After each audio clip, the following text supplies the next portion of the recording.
You're listening to Parasearch Radio, news, views and reviews from the world of the paranormal from across the UK and beyond.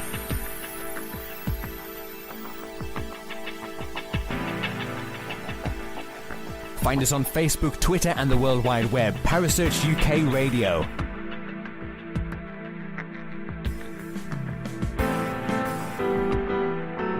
Parasearch Radio, broadcasting to the UK and beyond.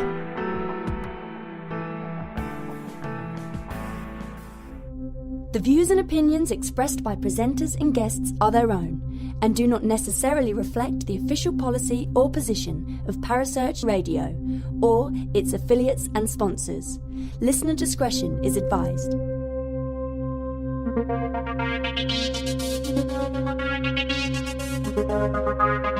You're listening to The Spectral Zone with host Caz Rooney.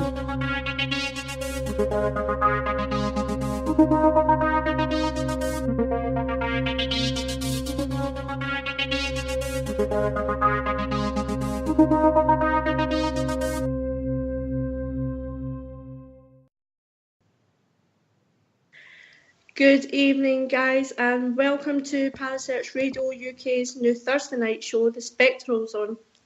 I will be your host for the show. I am Caz Rooney, and tonight I am being joined by Diane Pate from Ribble Valley Spirit Watchers. Diane. Hi, Caz. Hello. Hi, how are you tonight? I'm fine, thank you. Doing really well. Thank you so much for joining us. That's not a problem. So, I want everybody to know a little bit about you. So, Ribble Valley Spirit Watchers are yourself and your husband, Chris? Yes, we started off, I think it was 2013 we started off, just me and the husband, and a few other people along the way who join in with us occasionally on some investigations. That's nice. The thing is, I find interesting, is both you and Chris are actually mediums as well as paranormal investigators. We are, yes. I've been a medium since I was small, but only really in the last 10, 15 years or so come to grips with what I've actually got.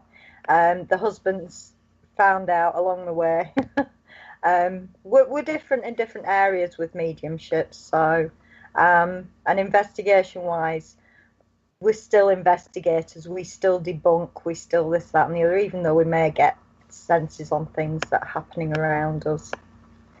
So it's all good. This is the thing, Diane. I mean, I'd like to go right back. I mean, you said you've been a medium since you were small. Yes. What was your first experience that got you into the paranormal? I wasn't really brought into the paranormal for quite a while until I was about, I'd say, 17, 18 years old. But yeah. I can remember, first off, at 6 years old, I had premonitions. I knew things were going to happen before they happened, and they did happen. But at 6 years old, it doesn't really sink in.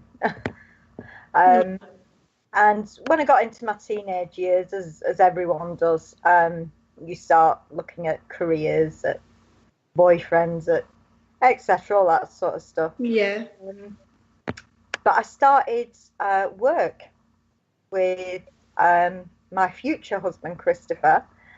We were in some cellars in Clitheroe, where we live. Yeah. We worked down there.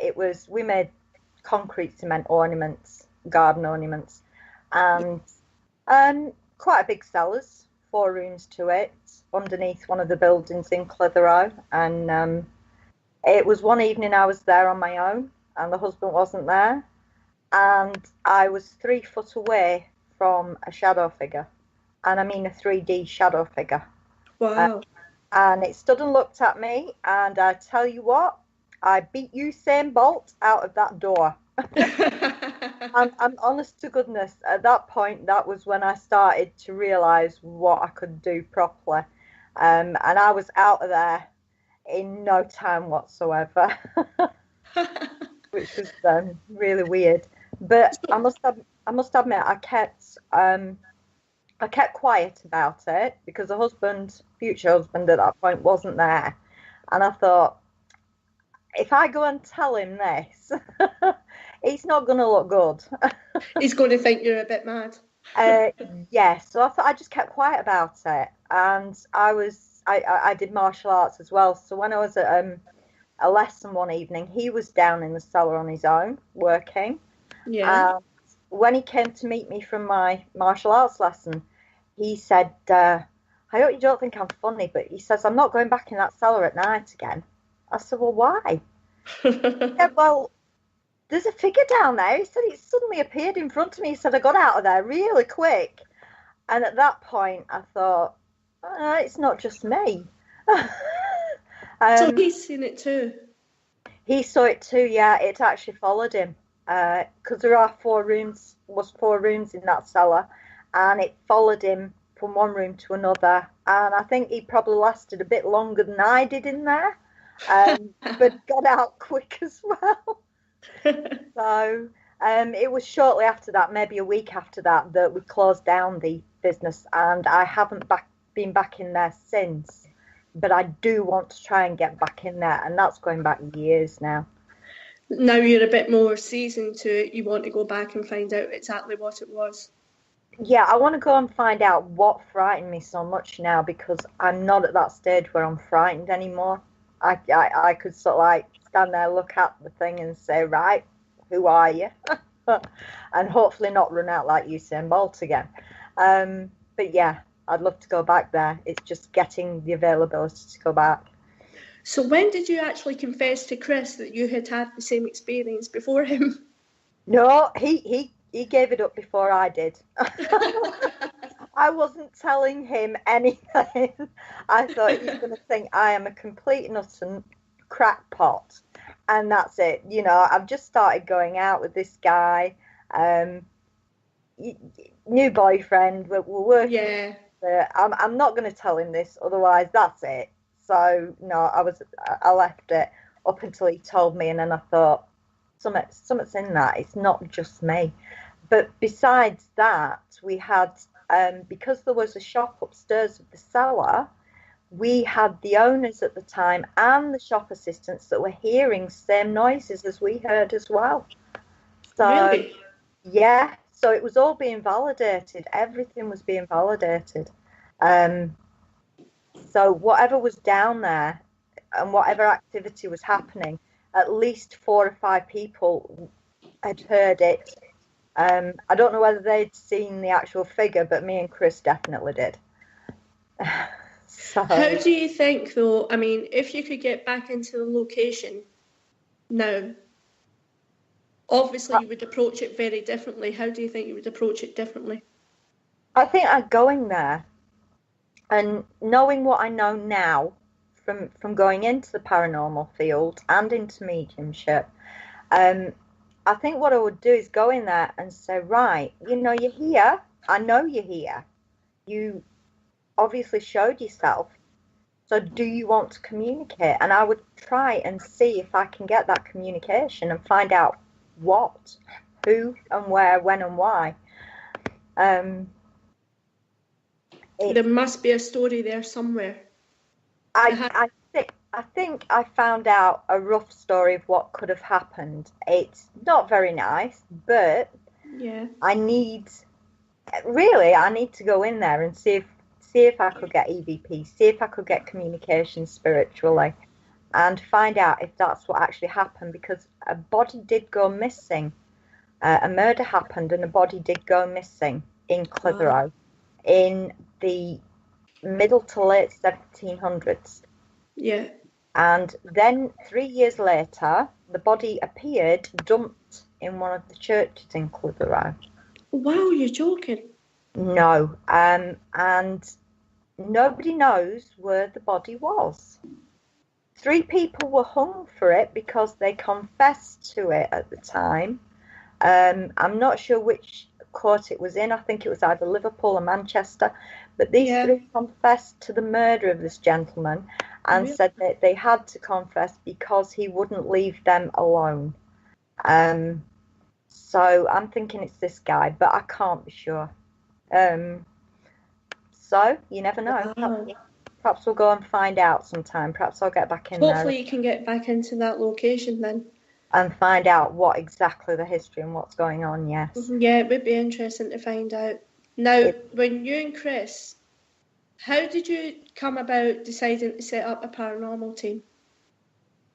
I set up quite a while ago. I started off with a tiny group on Facebook. Yeah. For doing readings. I wanted to improve my mediumship. And in doing so, I wanted to help people do readings, try and communicate with family and friends for them.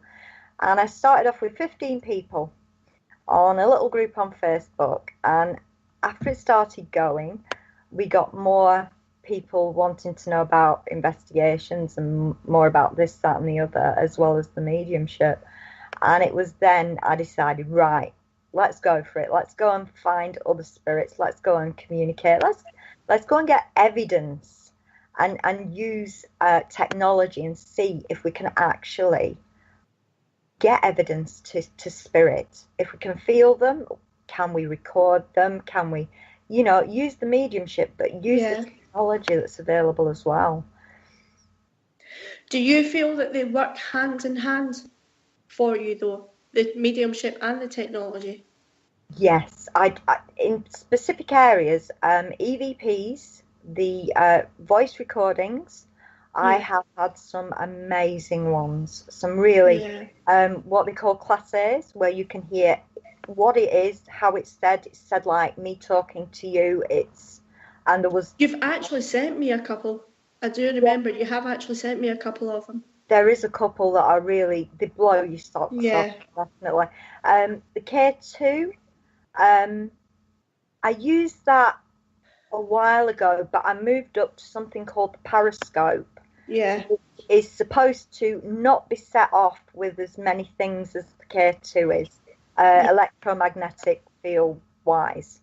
It's supposed to be more calibrated to the energy that surrounds spirit or... that sort of thing.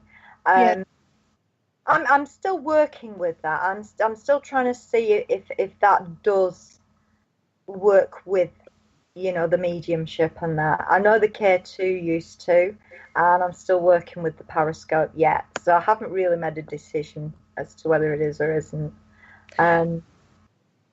Well, I know, for anyone who doesn't know, I had joined Diane and Chris Ribble Valley Spirit Watchers at Pendle Hill. And you did use it then. Yes. And I do have to say, we were in the wide open and it was going off. Yeah, I remember. There was nothing around that could affect it. So... No. But then again, there's EMF and everything, isn't there? Well... As far as I've been led to believe, and this is my daughter and my son who are real into science, and it's, yes, you can get patches of it everywhere, Mum, so you've got to be really careful, what you do and how you do. I must admit, we had it, if I remember right, sat on a brick wall. Yes, we did. Next to a road, and there was absolutely nothing but a lot of wind up there and a few leaves. But again, like you said, and like my children have said, that there can be patches of EMFs around, or something that might affect the Periscope. But it was rather freaky at the time, I must admit. I think what I found most impressive at the time was when you asked it to go to a certain colour, it would. And like you said, it was on a brick wall. There was a few leaves and a road. That's it. Yeah, there was nothing there really. But when you asked it to hit a certain colour, it would hit a certain colour. I think that's what's got me working with it more, because I'm seeing signs that spirit are using it, but I'm also seeing signs that spirit may be a bit dubious about it. I don't know whether it's the colours or whether it's the shape or what, but some will, some won't, in my views. And I'm just, how can I put it? With any new piece of equipment, I will give it a chance and see if I can actually get it to back me up, or if it works with it. And yeah, I think Spirit will use it, but it's going to be sometimes they will, sometimes they won't with this. With the K2, it's a bit different. Well, I mean, one thing that's interested me, something I've wanted to ask you all day actually when I've been thinking about this show, was with you and Chris both being mediums, do you tend to get the same stuff, or does he work in a different way from you? We both have different levels and different, how can I put it? Christopher is a location specialist, what I would call a location specialist. You can put him in a building and he can sort of like see it from hundreds of years ago. He can tell you what colour the curtains were. He can tell you what colour this is, where the stairway used to be. He just sort of like goes into the past with it. Whereas myself, I'm not like that. I can't work with that. I usually connect with spirit and they'll give information. So it's on different levels we work with them. But one investigation we had, which I can have backed up by a few people as well, which was amazing, was we were out in the open again. We usually go out in the open sometimes. And we picked up on a young lad passed to spirit. And it's just funny because I was with one set of people and Christopher was with another set of people a little way away, not in earshot. We couldn't hear each other, we couldn't see each other, but he was in the forest, whereas I was on the edge of the forest that we were around. And all the information, the names, what I was feeling, what happened, what parts of the body, all the empathy. When I came out and said it, he was saying it at the same time with the other group and said the same information. And it freaked me and him out completely when we came back together. And I was saying, well, he said that over there and she said that here. And we thought, we can work together. It's sort of like if I get something, Chris will sort of like add to it. And it comes out and gives a fuller picture of what's going on. And I absolutely love that because I love having Chris with me to work with me. It just feels very lonely and very wrong if I'm on my own. When I'm together, it's a lot better. But it's almost like the two of you complete the picture. I think he gets one part and you get another part. Yeah, it just fills all the gaps in and the information we get, even though he may get, oh, right, there's a bad arm. I may come out and say, well, yeah, but it's inside. It may be a muscle problem. It may be a bone problem. And you get feelings to it. So we can sort of like back each other up. That's really interesting, actually. When you think about it, I mean, if you believe in fate, and fate bringing people together, I know some people don't, and some people don't believe in destinies and whatnot.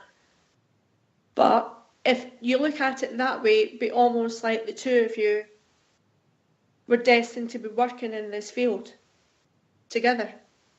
I think that's right. I've got that reasoning as well because me and my husband will have been married 27 years. Wow. Next year, an amazing amount of time, and we kicked it up, we hit it off straight away when we met each other.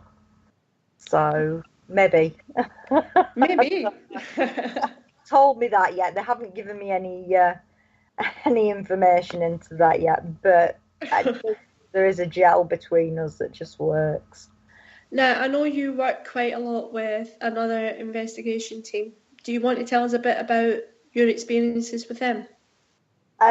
Yeah, I've worked with a couple of teams, but the one who we are working really close with at the moment is Lancashire Paranormal Investigations team.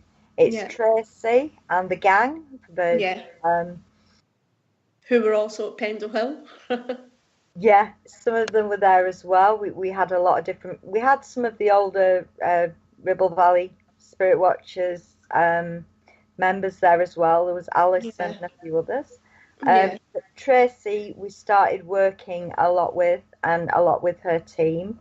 I think they consider us part of the team as well, which is fantastic. Because we go in as mediums and we work as mediums, but we work with the equipment as well. She is a fantastic lady. They are a fantastic team to work with. I found being able to work with them because the evidence they get is debunked. They go and try and get the best evidence they can from a place, and it really is amazing working with them. The one thing I had found for me personally, when we all went to Pendle Hill, is you have this passion for it.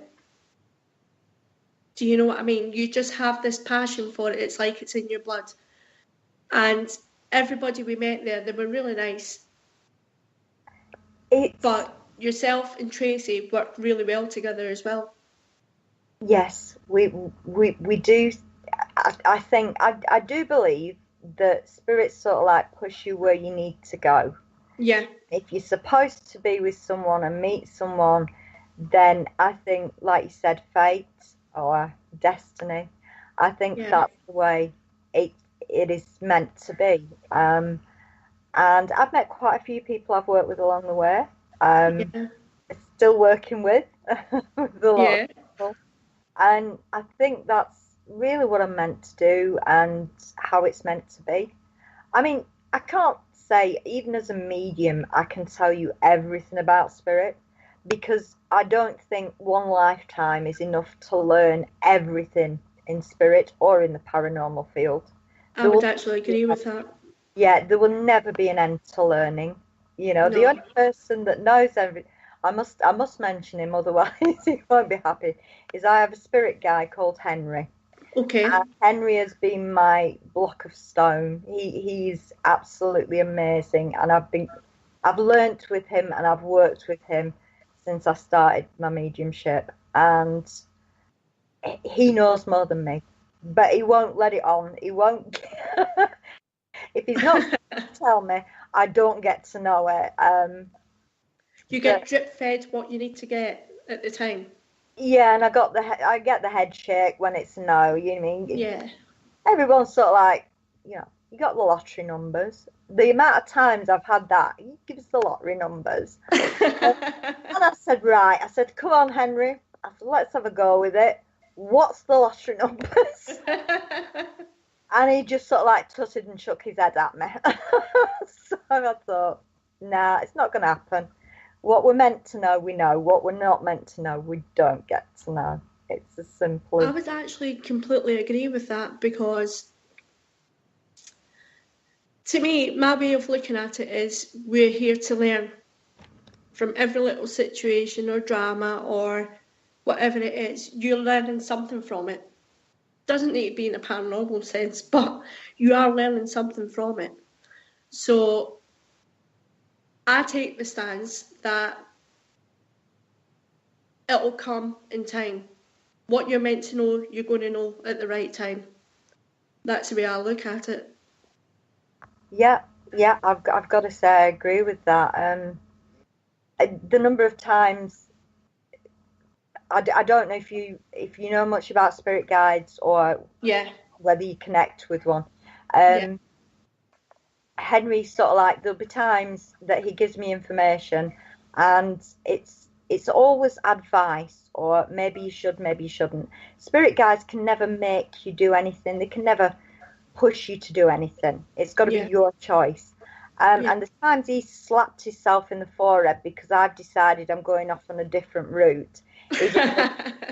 You can just see him there and he's just slapping his forehead, and, you know, and then I'll go back and say, well, okay, fair dues, I should have listened to you in the first place, but yeah, it's just that I have that amazing connection with my spirit guide, and it just works. But he knows I learn. So there's times that he's sort of like bashing his head against a brick wall thinking, you know, I told her, but she's not listening. But that's the way I learn sometimes. So, yeah. He's still putting up with me, though. He's still here. You actually sound a little bit like me. It's kind of like, you should do things this way. And then I go, oh, yeah. And then I go off and do it another way completely. Yeah. I do that all the time. I'm really guilty of doing that. So I can't really fault you on that one. No. The other thing I wanted to speak to you about. Now, I mean, you've been investigating for a little while. Yeah. But your very first investigation as a team, how did that go? Right. We did a couple before we officially became RVSW. We were the couple of unofficial ones were that we went to. We went to Salisbury Hall, which is a hall near us locally. Yeah, I've heard of that. Yeah. We also went to Chillingham Castle. We were in there. And that's not as haunted as you may think, I don't think. We didn't pick up on as many spirits as we thought we were going to. But that doesn't say that they weren't there somewhere. But the first real one that I think that me and Chris could say we did as RVSW and that made an amazing difference is the Galleries of Justice at Nottingham. And it's where I got the EVP of the lady saying, "Call Christ for me," and it is said like that. It's unbelievable. You need to share that. There was only two of us there, me and Chris. Yeah. He was stood back with the IR camera, and I was with my EVP. And the door to the caves, if you know the Galleries of Justice, the door to the caves was shut and locked, even though it shouldn't have been at the time. And I put my arm through the hole with the EVP, through the bars on the door into the cave, and just put my wrist through and said, right, come on, who's here? Going to come and talk to me, and who's there, what help do you need, and just a conversation. And this is when this lady said to me, "Call Christ for me." And I think that absolutely knocked my socks off when I heard it, and I thought, I've got to go back there. And I went back there about a year and a half later, and I got a speaking on EVP in the cave again. Same lady, same accent. Wow. So we went a third time, and I can hear something in the background, but not as clearly as I got it the first two times. So I think she's still there and still talking. But that would have been the first one. We got pictures, we got EVPs. It was a very weird place, an amazing place, to be honest. But the second time we went there, we had put the EVP down in part of the galleries. We'd put it on top of something, and my husband had the camera on the EVP. We were talking, and he was sort of like videoing the EVP. And when we checked it after, we have voices on the EVP, but not on the camera. And we were trying to work that one out. How can you work that one out? That blew us away. Work that out. The camera was right on top of the EVP. So if we heard voices on the EVP, they should have been on the camera, and they weren't on the video. So well, obviously you were meant to just have it on EVP.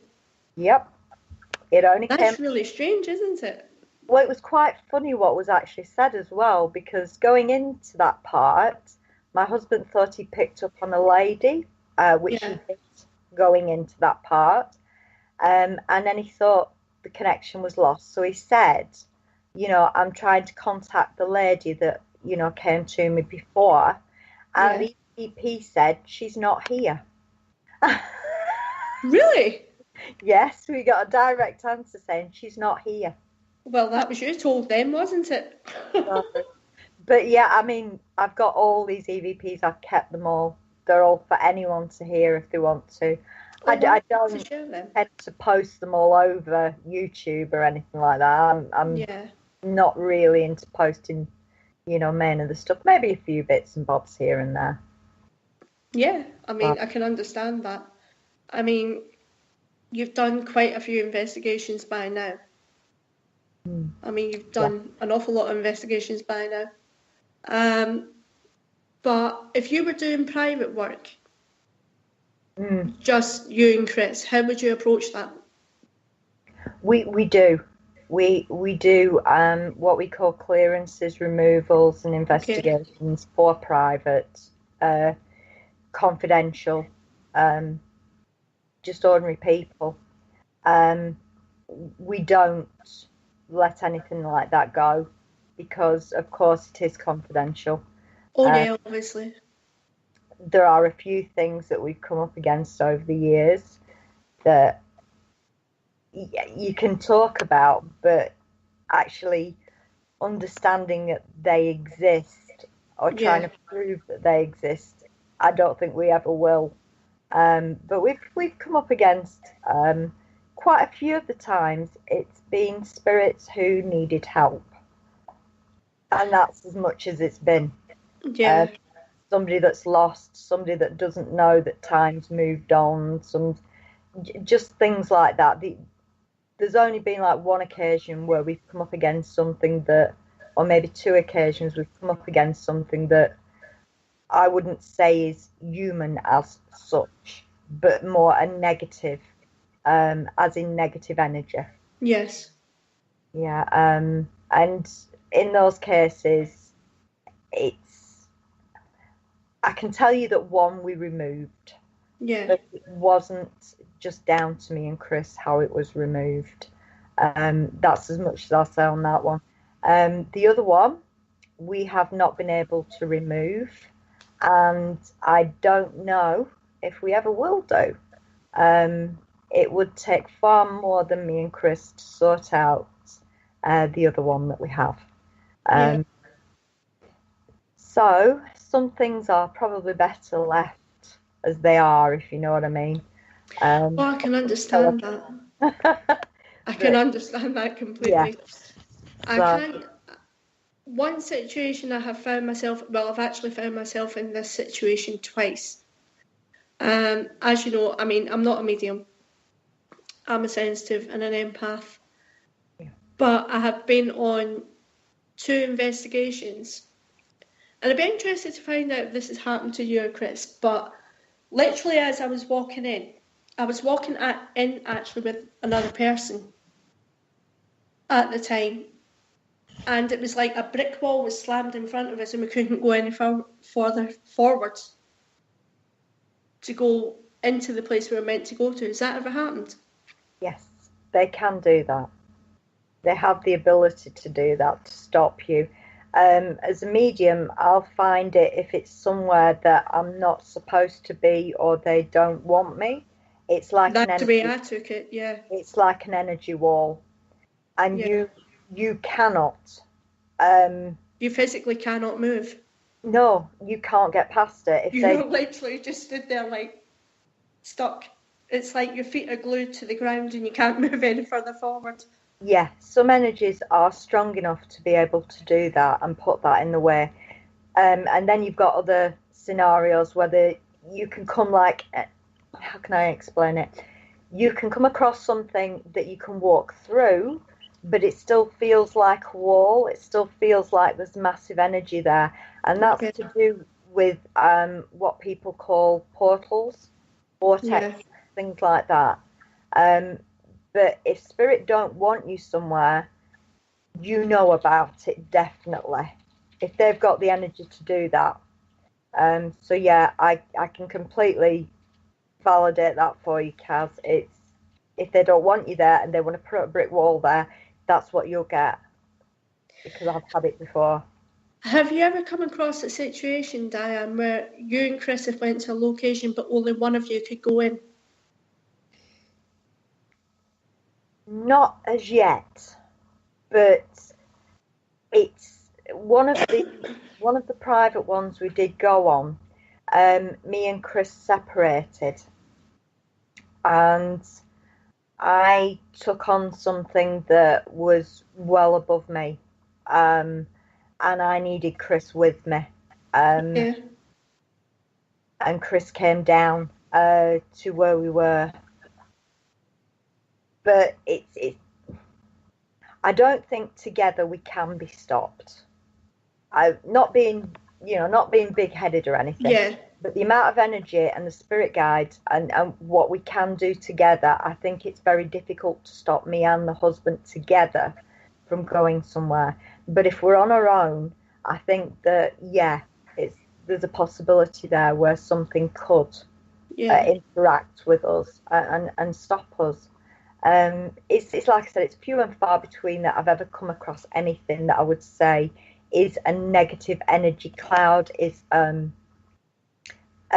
elemental, or whatever you want to call them. I don't like using the words demons or like that, because that's not what I see them as. That's not what I feel them as. So I would just go with larger negatives. And it's difficult. Like I said, I've come across more human spirits that have problems and that are stuck than I have the other kind. Very rare you come across the other kind. Well, I mean, like yourself, I wouldn't use the word demons. I would use the word negative. I would use the word suppressive, maybe, because you do get energies that are quite suppressive, and you can't be around them very much, if you know what I mean. You just can't be around them. They're just it's a horrible feeling. But I mean, you've done all these investigations. What's the one thing that keeps driving you forward to do more? The fact that I know that I can help people. Okay. And I can help them. Me and Chris don't usually put it about, but we have done missing people cases. We do missing items. We do things like that. Yeah. We can go into those sort of cases, but they are really not very nice, especially if the missing person you're looking for is deceased, and it is not. It's heartbreaking. It really is. But if we can do something like that, or we can help somebody with spirit connection that they need, and use the technology to say, look here, this is paranormal. We can back this up. Yeah. To me, that's what it needs to be. I just want to help people, whether it's go on investigation and see spirit, hear spirit, interact with spirit, or get something out of it, or whether it's go into a home and make someone feel better because you can change the energy levels there, or whether it's just to be around people and help them somewhere. That is me. That's always been me.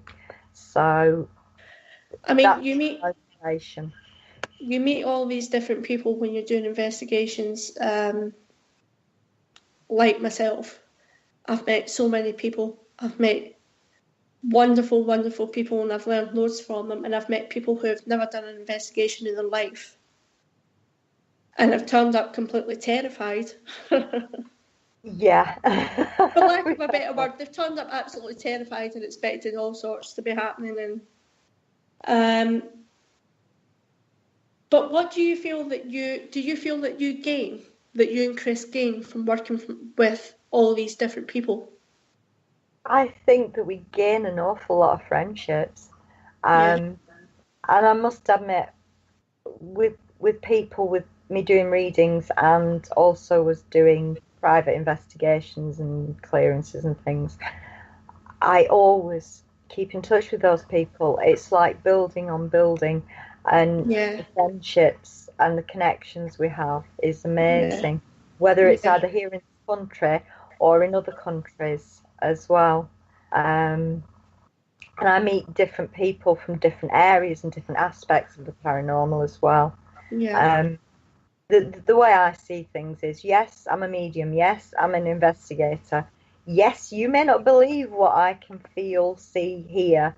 And maybe I don't have the evidence to back that up sometimes. But we all have our own opinions. And whatever our opinion is right. So to me, it's my opinion.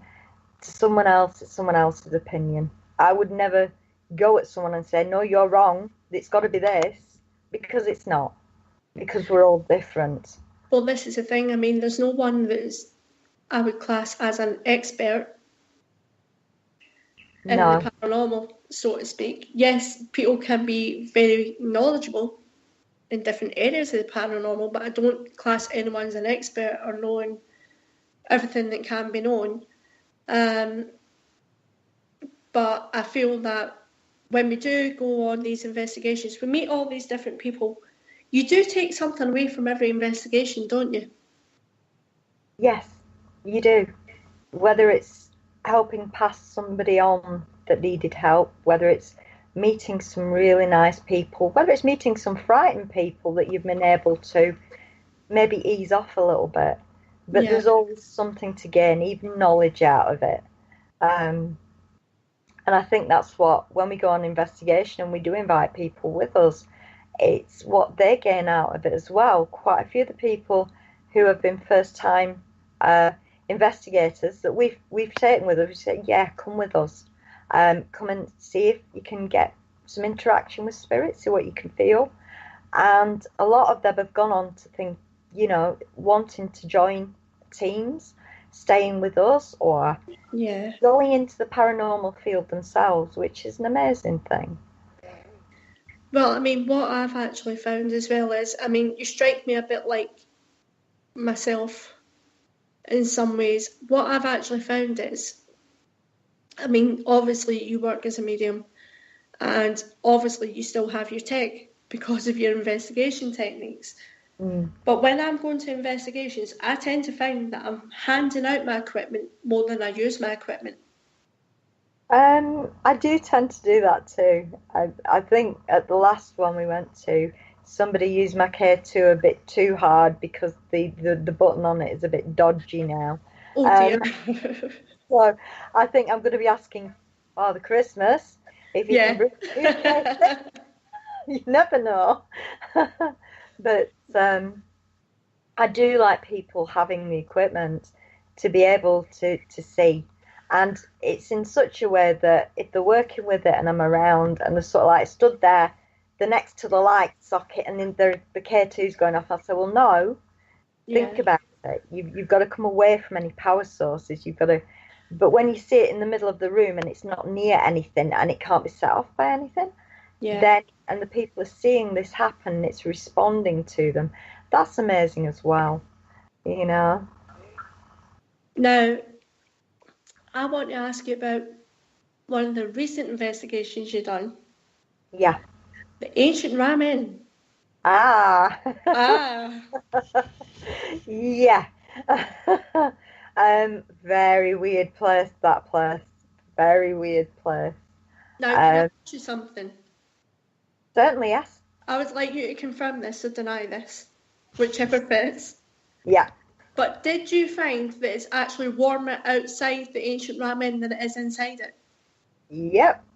Thank you. Definitely. It's it's a very strange place.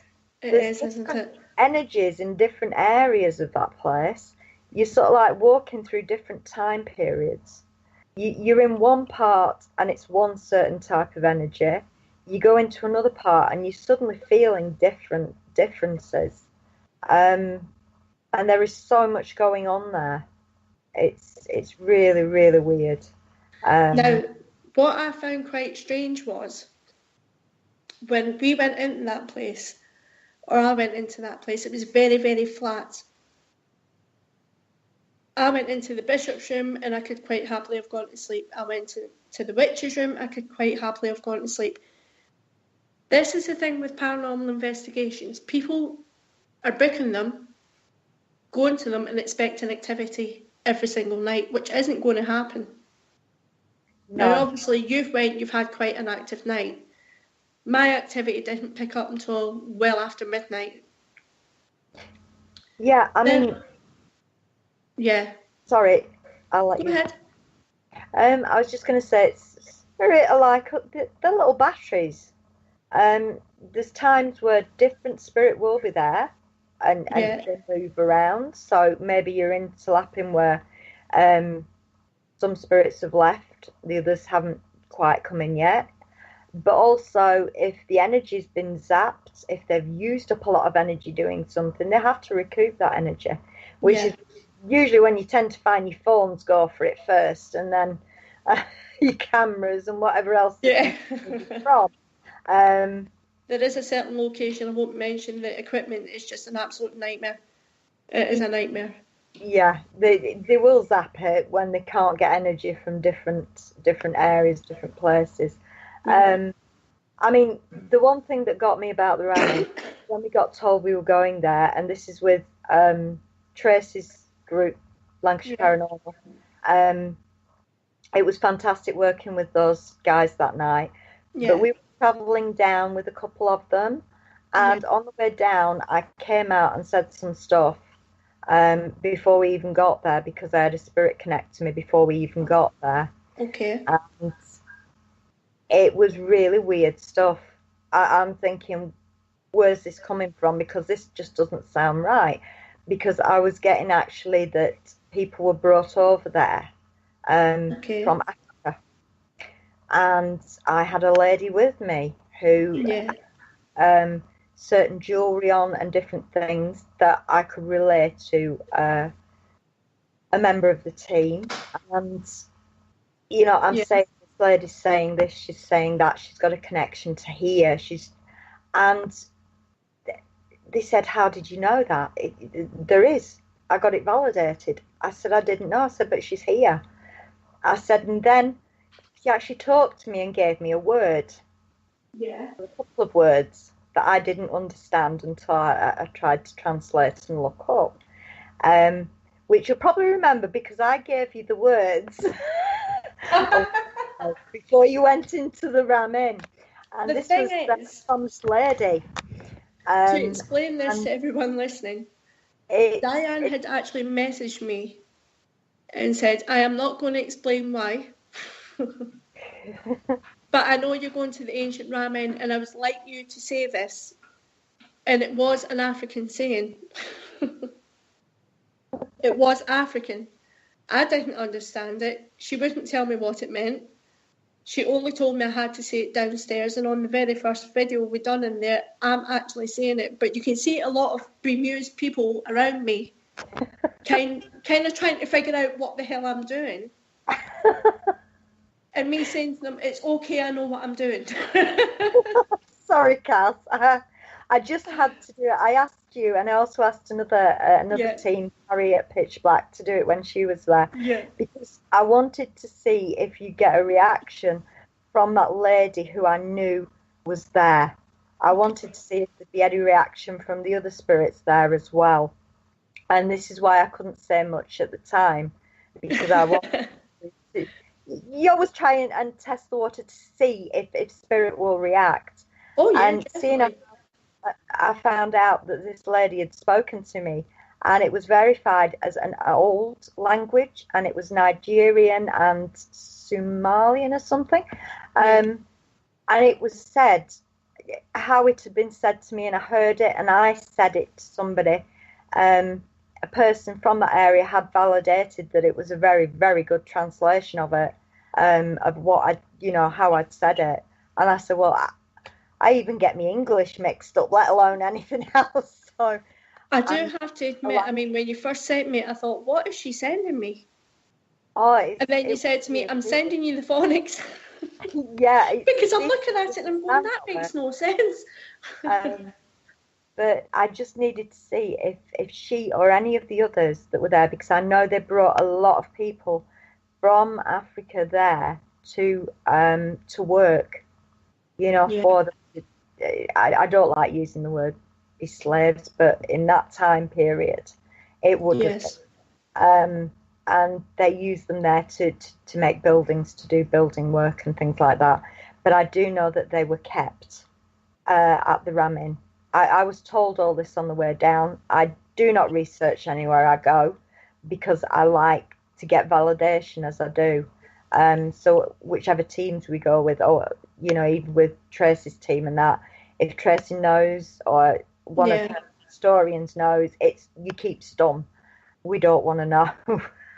Well, see, that's the thing. I'm kind of in the same situation where people do know that I don't research before I go to locations. I don't really want to know. I don't want it to be in my head before I get there. This is the thing. You don't want it being in your head. And then you're just spouting out what's in your head. Yeah. You're not going with the evidence you're getting. I tend to find I get really weird stuff coming out, and I sort of like, it's like the African lady that came to me before we even got to the ramming, and I'm coming out with all this stuff. I even came out with what sort of paint she had on her face. She had the necklaces on her neck and all sorts of stuff, and I said, she's here, she's this is what's happening. There is connection to her there, which was quite good because one of the team members actually found some African artifacts up in the attic that would have pertained to what she was telling me before we even got there. It was amazing, and I'm sorry I made you say the words in front of the other people and couldn't tell them why.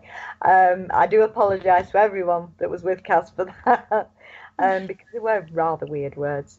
But yeah, I just needed to know if anything happened or was set off from that. But like you said, the ramming, you need to go there a few times to really see and feel and know that place, because there is so much going on there. It's kind of like walking into a museum, isn't it? It is. There's so many levels that you could go in one night and get a couple of spirits, and you could go in the night after and get somebody totally different. There is so many layers of history there, which is good in a way, but it would take a lot of visits to get to the bottom of all sorts that's going on there. Yeah. Which is like, it's why I think me and Chris have visited different places a few times, not just once, but you visit them a few times. Yeah. And get a bit more information each time.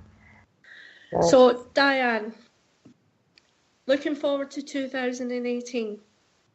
What have you guys got in store that you can tell us about? Oh, wow. We've got a lot planned for 2018, but I must admit, nothing as such with RVSW on their own yet, but we are looking into that at the moment. Okay.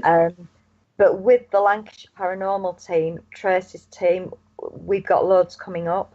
We've got Samlesbury. We've got Lancaster Castle. We're going in there. Beginning of January. That is going to be something. I'm wondering what's going to happen in there. We've also got we've got a brand new venue, which we're going to on the 20th of January. And we're taking a few people with us, just a few little people with us. But the team as a whole will be going in. That sounds fun. And that's more for a charity type thing, the first one. And we just want to see what happens at that venue and see what we get there. Okay. It's a big place, I'll tell you that. It's a very big place. And once we've been in there and we get more information and evidence and stuff, I'm sure Tracy will be letting people know where it is. But I'm zipped up to silence at the moment as to where we're actually going. But there is talk of other places locally that we want to try and get into and work with. And Tracy's team, they go in there, they've got the CCTV, they've got the locked off, they've got all the equipment they really, really need to really get some good evidence. And like I said, that team's going from strength to strength. Yeah. And Ribble Valley Spirit Watchers are with them every step of the way. Because it's just like working with ourselves. It's like working with other groups I work with. The ones I work with, I know that there's no mucking about with evidence. There's no mucking about with anything. It's just dead on. And that's the way I like it to be. There's too much in this field, I think, where you'll see them all on Facebook and all over the place where they've messed with a video and somebody's showing something, they put the person out the video so the thing's just floating through midair on its own. And there's too much of that because it doesn't happen like that. Unfortunately, we wish it did happen like that. Oh, crikey, yeah, I'd love something to come floating past me. Oh, that would be especially if I had a camera on me at the same time. Well, if anybody's actually listening, all we want for Christmas is a full-bodied apparition, please. That's what we want. Full-bodied apparition on camera. That'd definitely do me. On a new K2. Yes, Santa Christopher. I think we'll find that Diane needs a new K2. Oh, that's. Can I just mention something, Caz? Of course. To you? I don't want to leave this out because a lady that's helped me a lot over my time doing my mediumship is Shirley, and she's a spiritualist minister. Yeah. And she works with the Spiritualist Church, and she has backed me and Chris up and helped us every step of the way. So for her and Serendipity, her church, I just want to say a really, really big thank you to them as well, because they've always been there to help out when we've needed them. And she's an amazing lady. And that's lovely. Yeah, she's a pet minister as well. She deals with deceased animals, which is lovely. So, well, seeing as this is my first show, and I was thinking today, I mean, all the presenters have got their own things.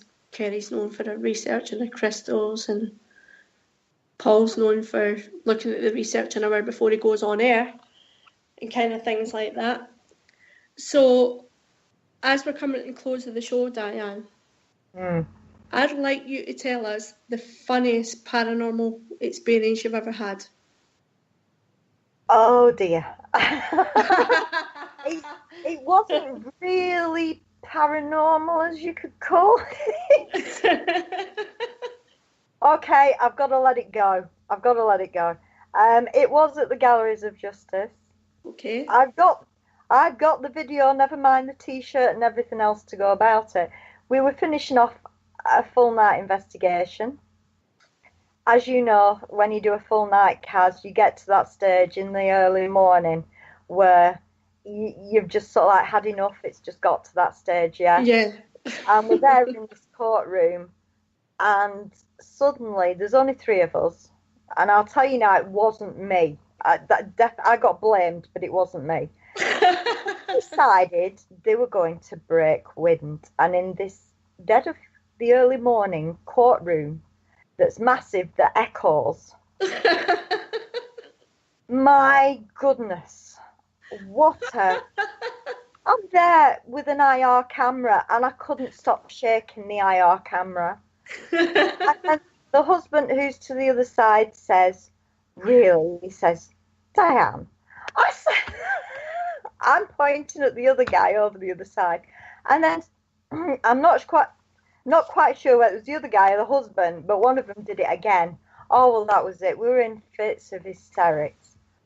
And all you can get off this video on my IR camera is me giggling, laughing, and being blamed for everything. At 5 o'clock in the morning in Nottingham. But yeah, it was funny. It was very funny. I'm sorry, but I wouldn't have been able to contain myself. I really wouldn't. It just finished the evening off on a high with the early morning off on it. So yeah, it was fun. I'll have to let you hear that. Yeah, you need to share that. I'm sure there's a few people listening that would like to hear that. I'll see what I can do. And whoever it was will track you down. I know Can we prove who it was? I'm not mentioning his name, but I know who it was. All right. Oh dear. Oh, goodness. How funny is that? Well, I would like to say thank you so much for listening to the Spectral Zone. Please remember you can follow Parasearch Radio on YouTube, Twitter, of course, our Facebook page. I'd like to say a great big thank you to Diane from Ribble Valley Spirit Watchers for joining us tonight. Thank you, Diane. You're welcome, no problem. And I shall see you all again next week. Good night, guys.